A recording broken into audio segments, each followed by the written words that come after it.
Okay, I'm gonna open us up in prayer. If you could bow your heads with me. Heavenly Father, thank you so much for today, for the sunshine after a wet one yesterday. We thank you for our families and for our little ones that are in childcare or at school. We ask you to bless them while they're enjoying their time, and also to bless all the mamas that are here today. We are blessed to have Ryan speaking to us today about soul friends, and we know that your wish for us is to be in communion with each other, so we know this is a message that you want us to hear. We ask you to bless any mom's home, whether they're sick or their littles are sick or something else is keeping them from being here. And we ask you to be here with us today as we hear from Ryan and discuss in our small groups. In your name we pray. Amen. Can I have it up there, friend? Okay, so first announcement, baptism and child dedications. There's going to be 3 upcoming dates. They are March 26th, April 30th, and May 28th. You can sign up on the CPC website. Also, Jacqueline sends it in the highlights, so you can always click those links. CPC Kids Camp, it's going to be June 12th to June 16th, 9 to 1. You're going to be registering March 6th at 7 p.m. online. And if you sign up to volunteer, your children ages 3 to kindergarten can also attend. Otherwise, it's first grade and up. United Night of Worship, come to CPC on March 21st at 6:30. We'll be having a United Night of Worship with 3 Crosses, Crosswinds Church, and Creekside Church. No childcare is available, but kids are welcome to come enjoy that. Also, for spring cleaning, while you're cleaning out your closets and your kids' closets and all your stuff, put aside your gear, so that's kids' clothing, kids' gear, and women's clothing. We're going to have a gear swap here on Wednesday, March 29th during our meeting, so you can shop the items that are here, and then whatever's left, we're going to donate to Next Step for Women in Need. Okay, so without further ado, I'm going to introduce Ryan. I'll read his bio to you. Ryan is CPC's new Minister of Care as of September 2022. Ryan and his wife, Maggie, moved here from Springfield, New Jersey, where he spent the last few years ministering at Renaissance Church. Ryan grew up in Danville, was part of the CPC student ministries, and worked in our Rock High School ministry before heading to Washington State University for his undergraduate studies. He earned his Master of Divinity at Princeton Seminary, and he met his wife, Maggie, in his last year of seminary, and they will be celebrating their 1-year wedding anniversary this month. Ryan and Maggie are excited to get involved with the CPC community. Outside of church, they enjoy cooking and having great conversations with friends, being outdoors, biking, hiking, skiing, and going to all the museums they can. If you can't find Ryan, check to see if the New York Mets or Manchester United are playing. If they are, he's probably watching them while Maggie works on her art. So let's welcome Ryan.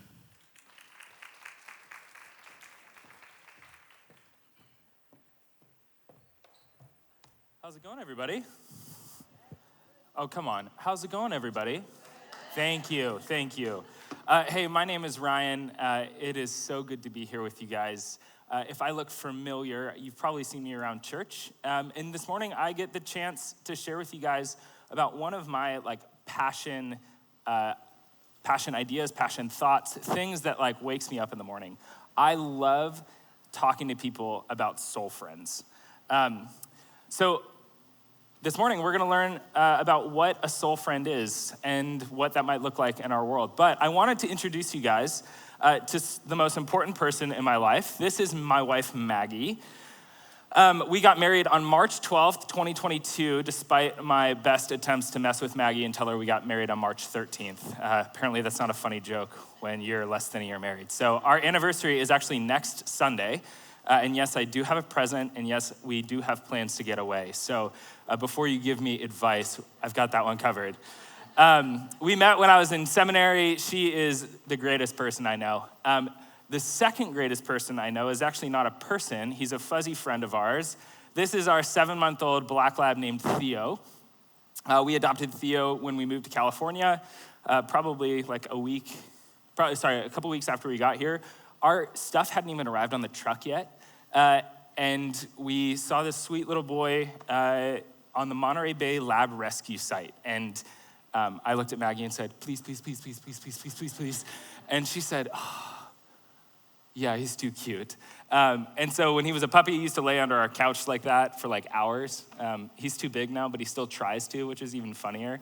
Yeah. Here's the other people you might know. This is KP or Karen or my mom. Around CPC, around our house, if she's not mom or Karen, she's usually KP to people. And so I don't know how you guys know her, but I'm so used to introducing my mom or referring to my mom as KP here at church. And my mom has never really loved our family dogs until she met Theo. And this is like what happens every time she's around Theo. My mom's normally like a baby person. It makes sense. She loves working with mothers together. She like just loves holding little ones. But Theo and her are like best friends, which is super funny, and my dad is super jealous. So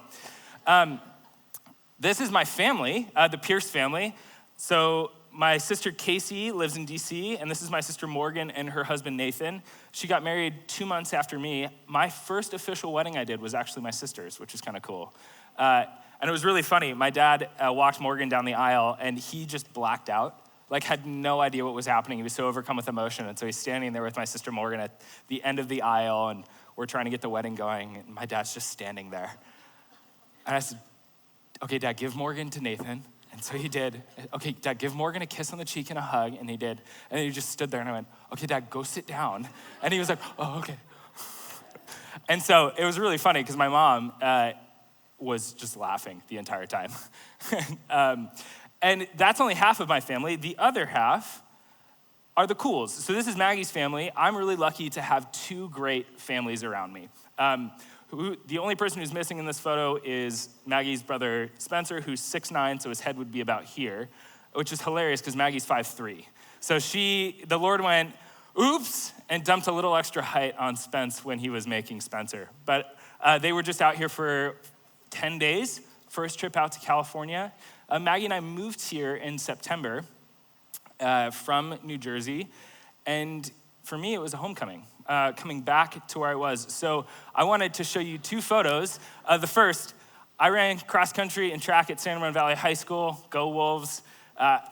That's my friend Taylor from high school. But the funnier photo to me, this is junior prom. That's my dad's tuxedo, and that's our middle school director, Sarah. We went to junior prom together. How crazy is that? And so after high school and the glory days, I can't believe, some people look back on high school and say glory days. I look back and go, oh my gosh. Like, thank the Lord that was 13, 14 years ago. I think this was 15 years ago, this photo.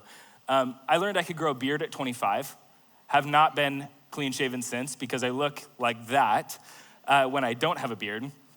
But after I graduated high school at San Ramon, I went to Washington State University and studied neuroscience there.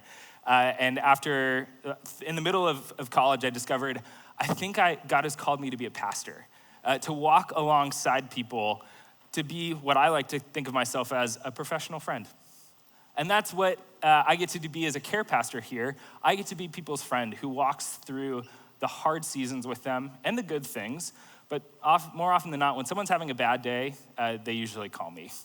And that's good because that's what I love to do. And so I wanted to tell you all that because if you're here at Mothers Together, you're a part of our church. And I want you to know that I'm a resource for you guys. I can help walk through what you guys are walking through. I can give directions. I can pass you off to someone who might know a little bit better. But know that you can always contact me if you have any sort of care needs that come up. So after I went to seminary and discovered, okay, I think I want to be a pastor, I started wondering, okay, what am I going to do? And it was in those formative years of college, I thought, I think I should go to seminary. And so I ended up heading out to Princeton Theological Seminary out in New Jersey. I was heading back to where my parents are from. They're East Coasters. I'm a West Coast boy, born and raised out here. And I thought, might as well go back east. I'm a Mets fan. I'm tired of not having fellow friends around me who appreciate the same things. And if you've ever lived out east, you know it's way different than out here. And when I spent 6 years out there, and probably 6 of the most challenging, confusing times, because I would say hi to someone and they would flip me off. I'd be like, what is happening? I just said good morning and you're like being aggressive. However, one of the best things happened to me, besides meeting Maggie my last year of school, I went to Ireland on a pastoral residency. So I lived in Ireland for a year. And that's a super pixelated photo that apparently did not come through. So that's me smiling. It's right about here is my mouth, but behind me is the Irish coastline. Living in Ireland was one of the most transformative years of my life. And there's a reason. Growing up, we moved every 2 or 3 years. I don't actually know what my mom has shared with you guys about our family story, but my dad and her bounced around for work. And that was really a blessing for us because my dad was doing well at what he was doing, but it's hard as a kid when you're moving a ton. And one of the costs to that for me as the oldest is every 2 or 3 years, I was like meeting new people, and the consistency as friends, it just wasn't there. And so when I went off to college, I made some of my first kind of like long-term friends. They were my best men at my wedding, CJ and Merrick. You'll meet them in a little bit, don't worry. But when I went to Ireland, I discovered for the first time that people who I was only gonna be in relationship for a year could actually become like my deep, deep friends. And I met this group of guys like so on a whim, showed up to a Young Life event over there like accidentally, and came out with like probably 3 best friends. And it was over there when I discovered this term that like made sense in my head. And that term is anam cara, or the soul friend. And I realized growing up, moving around, like always longing for a deeper connection with someone, what I was looking for were soul friends. People where I felt safe and I could talk to them about what was going on in my life. We could share life together. And then people who would help me listen for where God was working in my life. So when you're moving around a ton, one of your natural tendencies is actually to take a step within yourself. When you're under stress, right, we like close down. And these friends, through, God's providence, but also just through their grace, like began to draw me out in a way that I hadn't been drawn out before. And so in Ireland, that's where I discovered this word, anam cara, the soul friend. And so this morning, I wanted to talk to you about that. And there's gonna be 2 sides of this talk. You're gonna get Ryan, the pastor, / Ryan, the professional friend. Also Ryan, the neuroscientist, who spent a lot of time thinking about what is it that drives us towards friendship? Why do we need soul friends? And so we're gonna talk about the why, and we're gonna talk about the how. Now, one of the things that you should know about me, and you'll get to know this about me over the time we get to know each other, and Nancy knows this, I am haunted by the question, why? Why do we do that? Why does this happen? Why? To the point where I was in 2nd grade, super curious, I kept asking my teacher why. And apparently, it was one too many because all of a sudden I was homeschooled in 2nd grade, and my mom was stuck with answering the question, why? And my sweet, sweet mother, we did a lot more field trips because I think she was like, if we take him to the zoo, he can ask other people why. If we go to this, we were living in Seattle, if we go to the Space Needle, he can ask why to other people.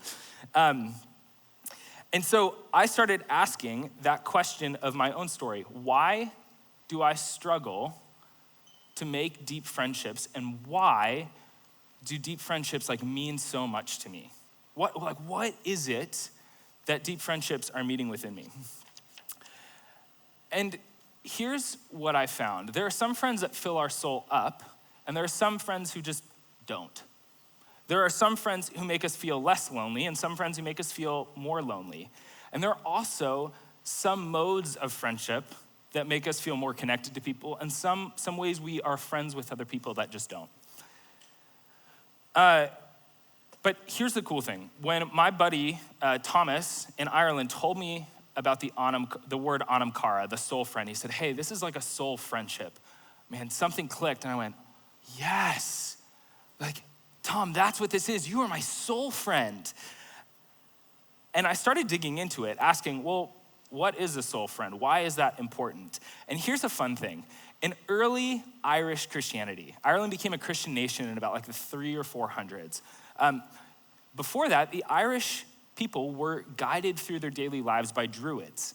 Like Stonehenge, those kind of things, like the pagan, like sorcerers, like magicians. People in Ireland had a really deeply spiritual life where they saw the divine everywhere.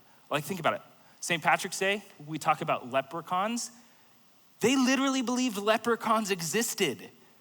And living there, I went, oh, it totally makes sense why you thought that. Or in Ireland, you'll see holly trees, which are like these little trees, and people tie stuff to them and like leave notes for fairies. And they did that for years. And so when Ireland became Christian, the role of the Druids, which was to like accompany the people, guide them through life, listen to what was wrong, and to like offer suggestions, the Christian priests and monks stepped into that role. And within the monastery, the Irish monks started adding in this word, anam cara, the soul friend. They started trying to be soul friends to the people around them. And what that looked like is actually a lot of what it looks like for Jesus to be a friend to his disciples. So the Irish monks looked at Jesus and they said, hey, what did Jesus do? We should do that, because if Jesus did it, it was probably the right thing to do. And so they looked at Jesus and they saw that what Jesus did is a couple things, and this is not an exhaustive list, but when they looked at Jesus and his example of friendships to his disciples, they saw that what Jesus did was pretty normal in a lot of ways. He ate with his friends, he traveled with his friends, he wept and he grieved in deep moments. This is the story of Lazarus. One we don't often think of, Jesus joked with his friends. Like, some scholars think Jesus is like the example of funny sarcasm. We don't get it because we're not living in Jesus's day. But like, for example, one of these is, it's easier for a camel to pass through the eye of a needle than for a rich man to enter the kingdom of heaven. Like, Jesus would have said that and the entire crowd would have been laughing like he was John Mulaney. Which that to me is hilarious, that Jesus was considered funny, because I often think of Jesus as like, oh, you shall not do that, blessed are you. Jesus was funny. He was an earthy kind of guy. He was down in the middle of people's lives. Jesus had to do conflict with his disciples. I mean, he straight up looked at Peter and said, get behind me, Satan. Like, you are so far out of line. He would correct his friends. He would build them up. He would encourage them. And Jesus would pray for his friends. And so they looked at Jesus' life and they saw, man, that is a really rich way to live. What would it look like if we committed to doing that? And if we're honest, you have to commit to being a friend in a particular way. Like, to be a really intentional friend is hard. It's easy to be a friend in passing, an acquaintance. It's really hard to be a deep friend. But the benefits of that are, I think, immense. Like, our soul is filled up by intentional, deep friendship. And so this is what the monks began committing to. They began pursuing soul friends, not with everybody, with like one or two people in their lives. And so there was an Irish abbess named Saint Bridget, and she said, a person without a soul friend is like a body without a head. Like, to her, having a soul friend was so important to life, it would be like having no brain, no head. You were a headless horseman walking through life. On some level, what she's saying is you're not human if you don't have a deep soul friend. Now, if we distill it down, like, what made a soul friend an anam cara an anam cara? It was two things for the Irish monks. Soul friends were a sanctuary for each other, and soul friends accompanied their friends through life with a really specific focus. And like, at its core, it was to listen for Jesus's voice in their midst. It was to be a sanctuary for one another and to listen for Christ's voice in the midst. You strip out everything else, what a deep, real, true friend is someone who you feel safe around, and you can drop the mask and you can be really honest with everything that's happening, and they listen for where God is at work and they tell you. Another way to think about this is they receive and they invest. Soul friends receive us as we are, and they invest and direct us in a particular direction. Now, you might be thinking, okay, Ryan, why are you telling us this? Like, we know having friends is important. Like, we understand that, but come on, we're moms. Like, we have our husbands, we have our kids, we are so busy. And you might also be thinking, Ryan, what the heck do you know about being a mom? I don't. I'm gonna be completely honest with you. I know zip about being a mom personally, A, because I'm a guy, B, because my wife and I don't have kids. Hoping on that. I'm ready, Maggie's not, that's fine, whatever. If you ever want me to hold your baby, I would love to, I love it. But the thing that I can say to you is I believe that everybody needs a soul friend, because without deep friendships, we become lonely. And I'm someone who struggled pretty deeply with loneliness. And I wonder if you can relate to that feeling, if you've ever felt lonely, which is different than being depressed or isolated. Loneliness is like a qualitative feeling. It's not something you can like look at on a screen. It's not zeros and ones. Loneliness, like you can be lonely in a crowd.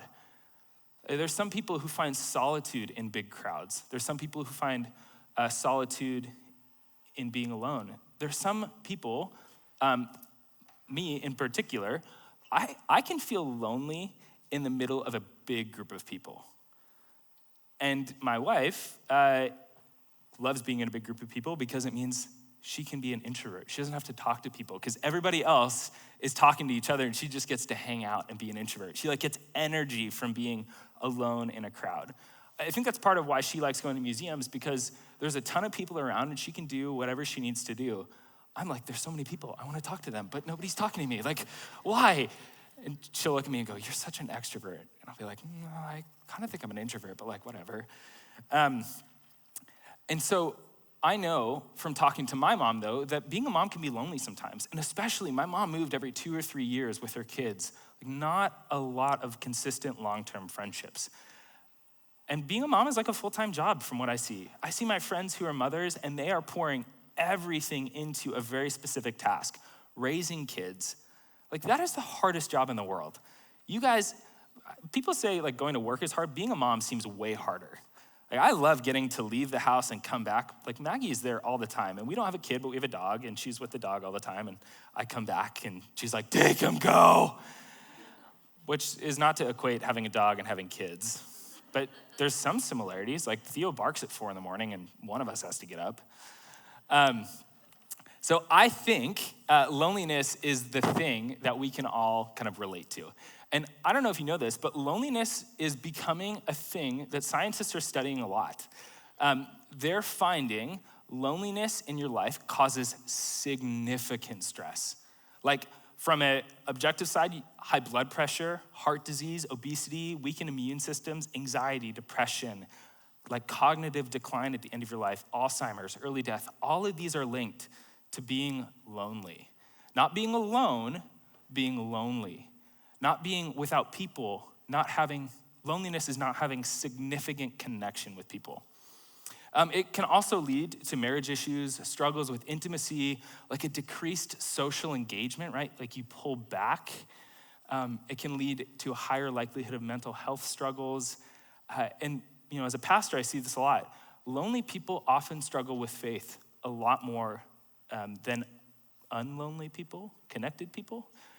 I don't know what the correct opposite of lonely is. I would say connected, because we were meant to live in community with one another. And so I said that there's been a lot of studies done. This is one study that you can go to. Did you know, specifically for parents, this like blew my mind. 82% of parents feel like significantly lonely at one point in time, and 1 in 3 new parents feel like lonely all of the time. But among moms, 1 in 3 is like 30%, right? Among new moms, that number jumps to 45%. Say, I feel lonely most of the time. Not depressed, not anxious, lonely. Loneliness is not good for you. And if half of new moms are saying, I feel lonely, like that's significant to me. That blew my mind, because I've done some research into loneliness and I'd never read that statistic before. And if you have a kid with any sort of health issues, that number jumps to over 70%. And if there is any sort of like sexual orientation questions that come later in life, that number of moms and dads who feel lonely jumps to 100%. That sense of not being understood, not having a significant connection, like that is a massive, massive, widespread thing. Now, don't hear me saying this, I'm looking at you and dividing you into this is the lonely half and this is the not lonely half. It could be because you're here that you're one of the people who is actually more connected. And that's a great thing. And so I hope today you can take out of it some encouragements to keep going. But if you do feel lonely, I hope that you hear this as an encouragement to get connected with people. Like loneliness is not necessarily something that is irreversible. It's something that God has created us for community, and there's a significant benefit in being with people. And so you're here, you're invested in Mothers Together. Like you showed up today, well done. My mom is not here. Shame, Karen. This also isn't streaming, and so my mom's like, she texted me, she's like, I can't even watch it live. Sorry, Mom. What was significant though, or another significant thing, I have a good friend right now who's experiencing some postpartum symptoms, and we were talking about that. She was saying, I feel so disconnected, so lonely. Studies on loneliness in moms, loneliness and postpartum aren't really linked. Like if you feel lonely, it's not necessarily a cause of postpartum. And I say that because I think oftentimes we can just reduce feelings down to something like, oh, this just must be postpartum depression. And which is not to write off postpartum, but it's to say like loneliness, if you feel lonely, it's not just something that you can write off and say, oh, this is just a specific like symptom. This will go away over time. This is something that you can take a step in now. Something I also learned, do you know dads feel lonely during pregnancy? But usually when the kid is born, dads kind of rebound. Because this experience that women have where you get to actually bear the child, guys are kind of jealous of that connection you have with the baby. Like we might not be able to like articulate that, but that was something that came up over and over in research. And that was weird to me. Like why would, that sounds like a really hard thing you guys get to go through. But guys feel lonelier during pregnancy. However, once the table is turned and the baby's born, women actually start to feel lonelier. Which, there's no fathers here, so I would say you guys are the ones who are at an increased risk of loneliness when your kids are younger. Now, this is really significant. I say this, I'm gonna keep hammering this. Loneliness is a significant thing because we were not created to be loneliness. We were not created to be lonely. And it causes like stress on us. It's not just like, oh, I feel down. That's your body feeling stress. I wonder how you guys deal with stress, right? For me, I'll tell you, there are some healthy ways I deal with stress and some unhealthy ways. Some unhealthy ways, kettle cooked potato chips. Oh my gosh, those big kettle bags at Costco, my dad and I can crush a bag of those in a day. It's awesome until the next morning when I'm like so dehydrated and I just feel awful and I feel like I put on 18 pounds in 5 minutes. Healthy ways, I go ride my bike. I go work in my wood shop in my garage. I use my hands. My wife, she'll go and she'll paint or she'll talk to a friend. We all have healthy and unhealthy ways of dealing with stress. And one of the things that scientists and psychologists have found is when your life goes through a major transition, you have to find new ways to deal with your stress. And when you add a kid into the mix, when you add something else that you're responsible for, your old ways of dealing with your stress have to change, right? You have to figure out a new way forward. For another way that I find myself kind of unhealthily dealing with stress, I numb out. Like I'll watch YouTube and watch soccer, or I'll read the news or something like that. Like I just take information in to make those feelings of like, I'm alone and I'm stressed to go away. There was a time in my life where I actually spent a ton of time scrolling on Instagram, right? I would just scroll through. And I was working as a photographer in graduate school and in undergrad. It was super fun, and I could see some really beautiful things. But after a time, I noticed I'm just trying to not be present in my brain. And there's all these different people around here, and I'm seeing some really crazy things. Or I would go, "Oh, I feel really disconnected. I want to see what my friends are doing." And so I would go onto my phone and I would start scrolling. And I would feel kind of connected. And then I would think, "Oh, they're hiking right now? I'm just sitting in my pajamas on a Saturday morning doing nothing. Like, oh, I feel awful about myself now." So then I'd keep scrolling and be like, "Okay, I've got to be better than somebody else." And I would keep scrolling. And I'd be like, "What? They're rock climbing right now? Like, what am I doing?" I wonder if you all have found yourselves in that moment as well, where you're feeling overwhelmed, you feel lonely, you think, "Okay, I want to connect with someone." And you jump on social media and you try and connect that way, or you try and feel connected. You're not really connecting, it's that feeling of connection. Scientists are showing that the number one way people are numbing stress in their life, they're trying to deal with the stress of loneliness, is through social media. And I was a youth pastor before I was the care pastor here, and I worked with kids for about 10 years, from 18 to 28. We always talk about the youth, right? Like Schmidt from New Girl would always talk about the street youths. You guys remember that? No? Yes? Okay, thank you, Leanna. So when I think of like social media, I think of this like bogeyman we've made of kids. Kids are always on social media. They're just scrolling through their lives away. They're actually finding there's a significant population use of social media. People who might be addicted or like using social media to escape from their feelings is actually this generation. Like the kids are the ones that are being studied, and we understand that. But a significantly understudied population is people around our age, 25 to 40, right? And oftentimes people don't think about us as in that demographic because we're quote unquote adults. People kind of assume adults have their stuff figured out. We are fall into the same traps as some of my youth kids at my last church. Now, I want to say this. Social media is not bad in and of itself, but when it's used for a bad purpose to numb out, it becomes bad. And if you're thinking, well, this is how I keep up with my friends who live across the world, I'm with you on that one. But when we mediate friendship through a phone, we feel like, and they've proven this, you get about 25% of what you would get if you're talking to someone face to face.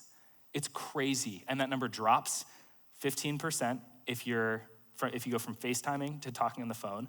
You get like 5% of that feeling of connection long-term if you're just texting. Like, we need in-person friendships to support us, in addition to the friendships through our phone and things like that.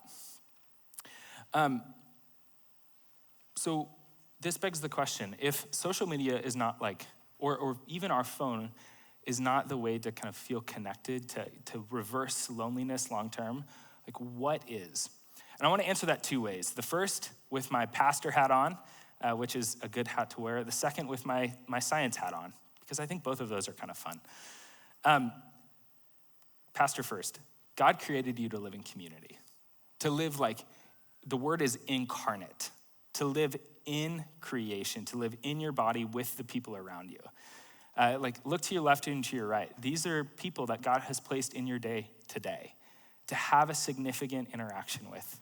And when we interact with people around us, there's a part of that's the science part. See, I can't help it. I go there.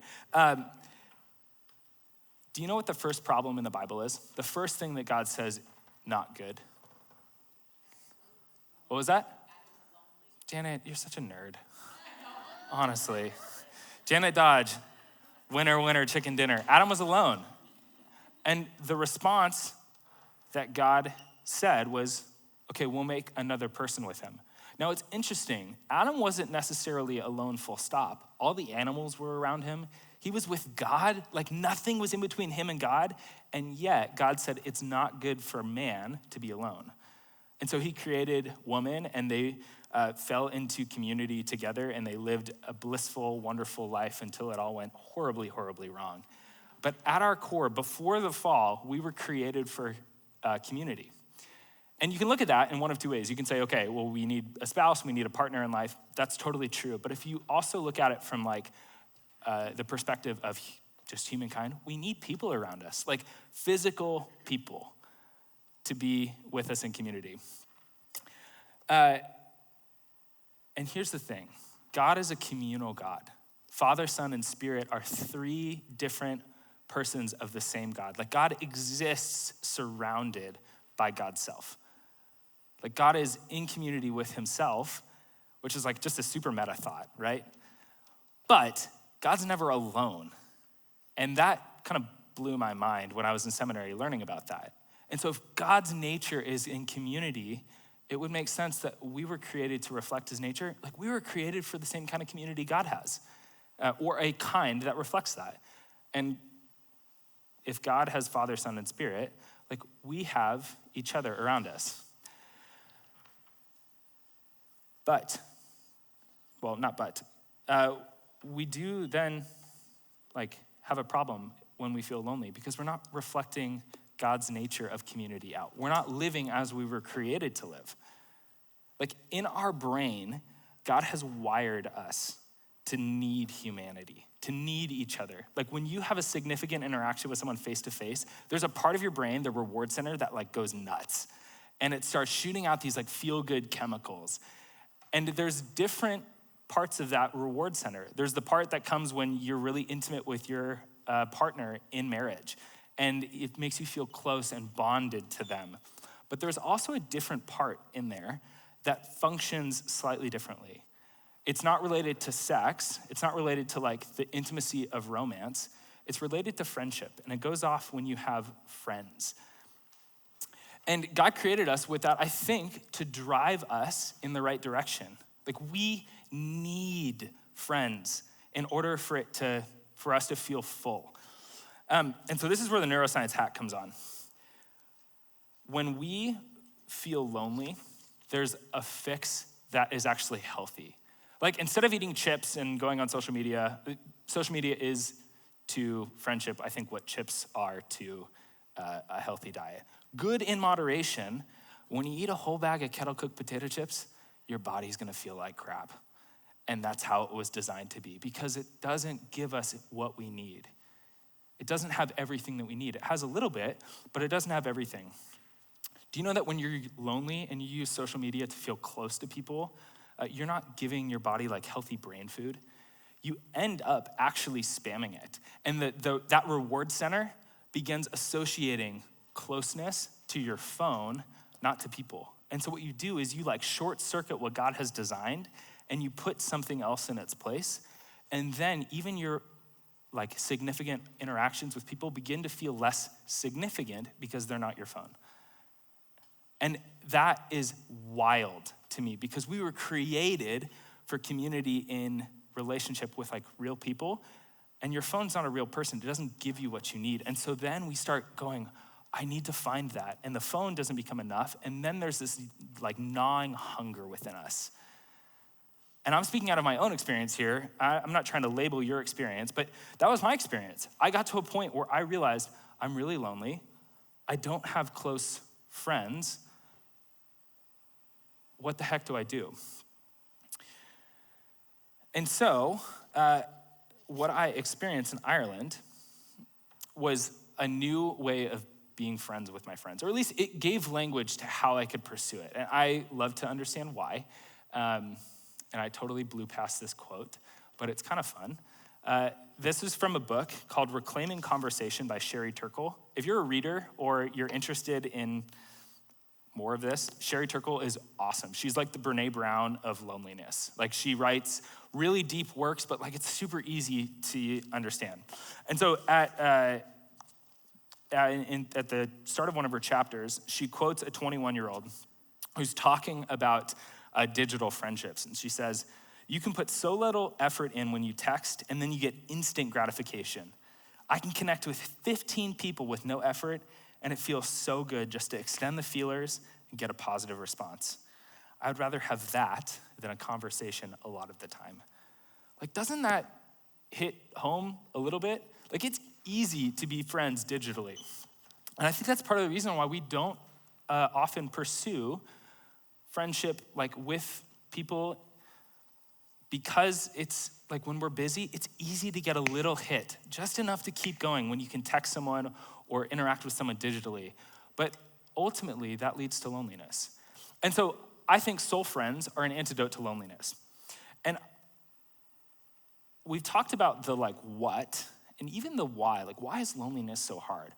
Well, then how do we move forward into deeper friendships? And we're turning the corner. So if you were blanking out and you're like, man, this is so much science. My kid woke me up at 5, Ryan, I don't have any capacity for this. Okay, there's a lot of pictures coming. There's a lot of stories and some practical things coming. So I sometimes have a tendency to belabor the theoretical because I think it's fun, but we're turning the corner here. So the question is, how do we be soul friends? How do we be anamkaras to people around us? How are we in a relationship that is a sanctuary and an intentional direction towards Jesus? Because God gave us soul friends, gave us good friendships as an antidote to feeling lonely because he doesn't want us to feel lonely. He said it's not good. And so this is how. How do we be anamkaras? First, we choose our anamkaras wisely, but we also take a risk. Oh, did I skip past one of my slides? Here we go. Second, we pursue being a sanctuary friend. Third, we intentionally are open. Fourth, we listen for Jesus at work in the friendships. And fifth, we pray and play with our friends. Like I said, practical, lots of pictures coming, story time with Ryan, okay? So I'm gonna walk through these sequentially. How are we anamkaras with people? First, we choose wisely, but we take a risk. This is my friend Bryson. We met when I was in my last year of seminary, and it was like love at first sight when we met each other. We met, and I was like, man, there's something about this guy, he sparkles. I look at him, I'm like, I think we should be really good friends. And Bryson and I are really different in a lot of ways. He is a PhD, actually just finished his PhD in Greek at Princeton University, which is the best school for classics in the world outside of Cambridge, which blew my mind. The smartest guy I've ever met. We would be in small group together and he'd be reading out of his Greek New Testament and translating things on the fly. Just super esoteric, kind of strange, kind of quirky. I immediately was just I want to be your best friend. But it was a risk because he was a couple years older than me. He had a kid. We just were in very different life stages. And so on some level, I looked and went, this is a guy who's older than me. He's wise. He would be a really good friend. But I was just coming to the grips with, I don't really like making new friends. That's actually kind of hard for me to make deep friends that I want to commit to. Bryson was a risk. But he ended up being one of my best friends and my rock through COVID. You remember quarantines? Yeah, him and his wife and his babies were my quarantine. And there was one time in COVID where I crashed my bike and had to go to the hospital and had a concussion. I slept over at his house, and the best wake up ever was his 3-year-old son jumping on my chest going, Uncle Ryan, wake up! It was so fun, but it was a risk. And it was especially a risk because during COVID, you're I could die from talking to someone. And we had a moment where we said, okay, this feels like a wise investment as a friendship. It also feels like a risk right now.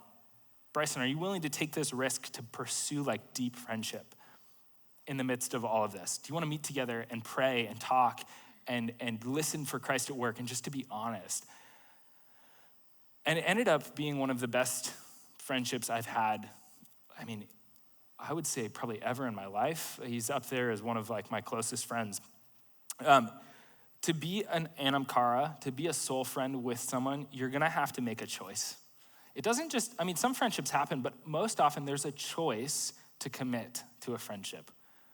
The Clash song, Should I Stay or Should I Go?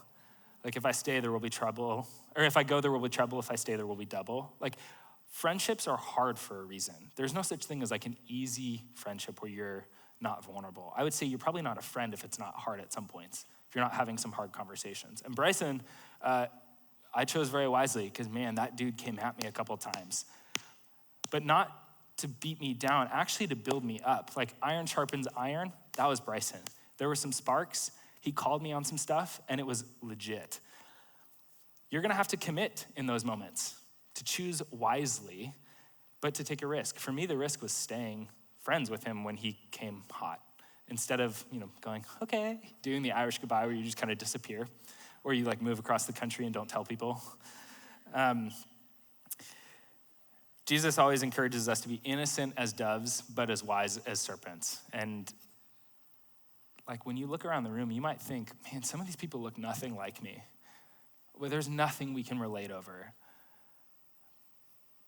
Who are you to say who could be your friend or not? Like God will choose people for us as our friends that blow our minds. Bryson and I, so different, communicate so differently, ended up being thick as thieves, and it was awesome.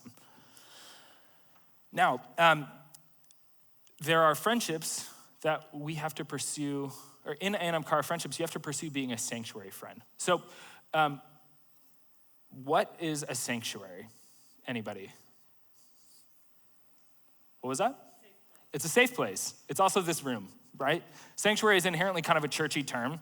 It comes from the Latin sanctus, which means holy or set apart. And so it was meant to be a set apart place where people could be safe. And so if someone did something wrong, they could run to a sanctuary in the Old Testament and be safe from honestly being killed, right? Like at its core, it was a place where you were safe. So friendships where you can drop your mask are so important, where you cannot be like drilled for being imperfect, super important. This is CJ.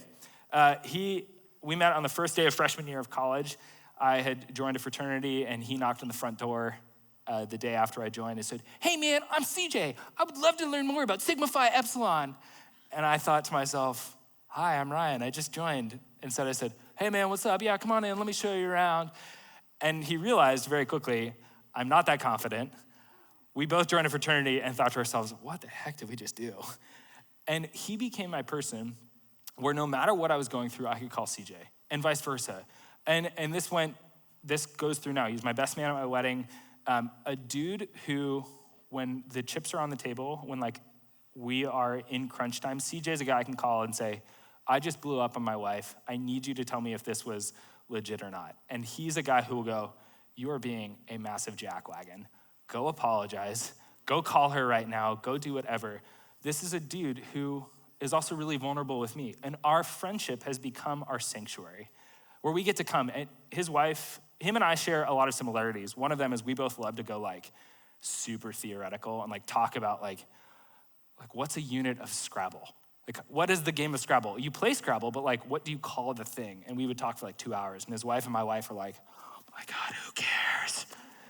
Like, we are just ourselves around each other. The kind of person, when I'm around him, I think I am more myself. But there are also times where I have to push him and say, dude, you're not being honest right now. Like, how are you actually doing? There's a pursuit in that kind of sanctuary Anamkara friendship that is just, it's incredible. It's super life-giving. So this is what sanctuary friends do. They ask good questions, they listen really attentively, and they're consistent. They invite us to be as we are. You need people who do that for you, but my wife's mom would always tell her, to be a friend, or to have a friend, you have to be a friend. And so I want to encourage you, when you look around and you say, I think I want to be an Anamkara with that person, I think there's potential to be a soul friend, man, ask those questions. Hey, how are you really doing? What's actually happening with you? Like, strip away the fluff. What's going on? Those are the kind of friendships, man, that like set us apart for the rest of our life. And this is like a true thing. It's kind of hard to have sanctuary friends if you're not proximal, if you're not in the same area. Like in a monastery, when you were in Anamkara with someone, you lived with them, you ate with them, you did everything together. And so in a lot of ways, like our spouses are our sanctuary friends, or hopefully they should be, but we need people outside of our spouse to be like that. And so CJ and I lived together for like 3 years in college. So even now today, we have that kind of understanding of each other. This dude makes the best late night tacos and is the worst dish doer ever. To this day, we go on trips and I'm like, oh, you still don't do the dishes. Latney, how have you not trained this out of him yet? She's like, I'm trying. And so I would encourage you, be friends with the people who are around you. Find a soul friend in that group of people who you're with normally. Thirdly, you gotta be open. You gotta share what's actually happening. It's really easy nowadays to share your life with like a gloss on it, to share like some of what's happening, but to keep like the kind of gnarly stuff hidden, to like push it down. I'm the care pastor. I see people every day who push things down and then all of a sudden it comes out like a volcano. Whatever you don't share, whatever you don't work through in person, if you don't do it now, it'll come out in a different way. It might come out as passive aggressiveness towards your family. It might come out 20 years down the line. It might come out, I don't know how. It will always come out. Stress that we hold in doesn't just like dissipate over time.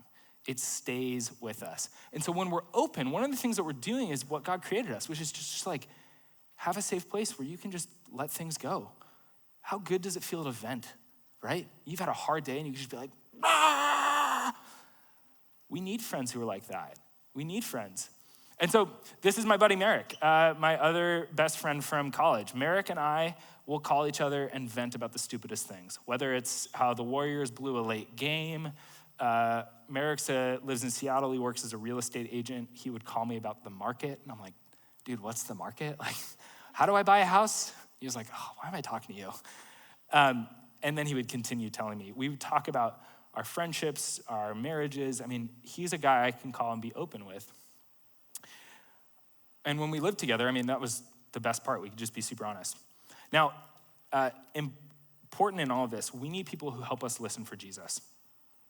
At our core, a good friend is a sanctuary for us, and they help us listen for Christ. This is Thomas. Tom is someone who taught me a lot about life, but Tom listened for Jesus for me. The thing that makes Tom a really good friend, Tom prayed for me. And when he prayed and he thought, oh, something like, Ryan, this stood out when I was praying for you, Tom would tell me, hey, Ryan, I actually think you should not be a youth pastor anymore. I think God's calling you to something else. I'd be like, what? He said, yeah, every time you talk about youth ministry, you just talk about how exhausted you are. Have you noticed that? I'm like, no, but I had a great time at youth camp last week. And he goes, I think it might be time to start thinking about something else. I'm like, what? This is a guy who helped me listen for Jesus. We need friends who do that because we don't have all of the perspective, right? You need someone to remind you God is at work when your kid is making you mad or your spouse is not being great. So I would encourage you, find people who listen for Jesus in your life. And lastly, we need friends who we can pray with and we can play with. We're not created just to be super serious all the time, much to my disappointment. I would love to be serious and talk about serious things all the time. My wife always says, Ryan, we need to play. We need to do something. Please, let's just relax. Anam Kara's good friends of ours are usually also people we can hang out with, we can play with, we can have the moments where we just let go of the seriousness and we can just play. It's really important when you have good friends that you play together. Maybe it's your kids play together and you guys can hang out and just talk about nothing. Maybe you can go, I was gonna say play golf, but it might just be a dude thing. I don't know. I'm not a young mom, so I'm not sure. What would you guys do to go play with your friends? And that's a question I would love to hear. I was thinking about this last night. I didn't put examples in because I don't actually know. What? Go on walks? Yeah? What else? Go get a pedicure? I love it. Boys can do that too. One more. Hey, and I didn't put this in there, but this is a thing. Wine and whining go really well together, right? I had friends, so when I lived in seminary, I lived in an apartment complex, and the 5 apartments around mine were all women who were in my class, and we would get together and we would have wine and wine, and I would stay for like a little bit and be like, okay, I'm out. And they would just be together for like 4 hours talking about whatever was going on, and they called it wine and wine, which made me laugh. And so my hope for you guys is that you would pursue Anam Kara friendships. I don't know how or who that is for you. I don't know who that is for you. I do know that this is how we go through it. And I'm praying for you. And if there's anything that I can do as your care pastor here at CPC, please reach out. Leanna and the other leaders can put us in contact. The one thing I did also want to say, we also need people who are ahead of us in life, and that's not always a characteristic of Anam Kara's, but we have this really great ministry here at CPC called Marriage Mentors. And you might find yourself in life where you're trying to figure out what the next steps are for you and your spouse. My wife and I are coming up on a year together, and first year of marriage, you have your things you learn. One of the best things that you could do is get plugged in with a couple who is like down the road from you, and they can give you some help. So this is why we have mentor moms at your tables, but there's also like a very specific program that one of our counselors developed at CPC to help support you guys, because we're for you guys. And we want you to have healthy marriages because we believe that healthy marriages lead to healthy families lead to healthy world. And that's a way that God is redeeming the things around us. So thanks for listening. I'm really excited. I'll also be back here in like a couple weeks to teach. My mom and I were supposed to do a co-teaching, and then she's going to hang out with my grandparents in Florida. So I'll be back in like 3 weeks. But it was great to be here. Thanks for listening.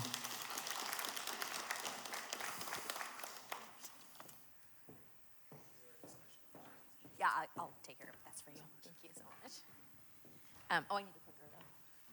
Yep. Bye, guys. Okay, so we have discussion questions on the screen. You guys have about 40 minutes or so to talk, and then I'll be back up to close us in prayer. Enjoy.